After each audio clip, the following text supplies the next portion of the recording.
As far as recordings go, you're working on a new one, correct? Talk a little bit about the new material. We are getting the latest one mastered.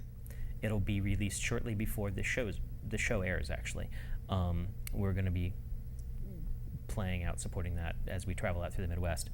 The first time we did the full band album, the one that Sharif's talking about, Mixomatosis Failed, was my first CD, and I was literally thrown right into it upon my entrance to the band. I had like 3 months of ilyAIMY boot camp where I had to kind of learn everything really fast, and then I went into record, and I had never even recorded, you know, in a studio really before.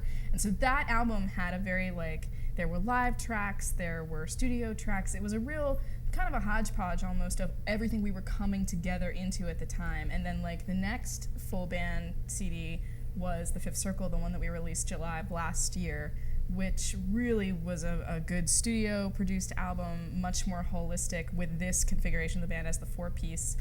We've won some awards for that. We've been recognized for it. Had some really nice things said about it. And then this one, by far, has taken the least amount of time of all of them. Every time it gets faster, we've learned to go with our instincts and go with the first take on a lot of stuff, you know. And so actually, almost all of the tracks that are studio recorded on this album will be probably the first take, and we recorded it live in the studio, all in just different rooms. So we played just as we played sitting on stage here, just with headphones and mics. And yeah, but they had a grand piano. And they had a grand that was piano. Really nice. And we've combined that with some live tracks, but instead of being sort of the hodgepodge in the way that Mixomatosis Failed was, it's much more Cohesive. Flows. So. And it was more fun. It was a lot more fun to record. We actually recorded with one of our friends who is they play in Frederick quite frequently, a member of Transcendent Third, Matthew, did our engineering and is actually doing our mastering right now. Yeah, we just keep traveling. We've been living like this out of our car, playing music for 5 years. 4. Well, coming up on the 5th year.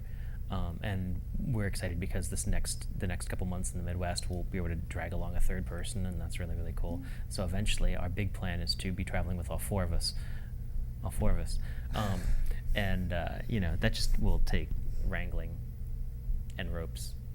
And possibly some sponsorship. and maybe a taser or two. A taser.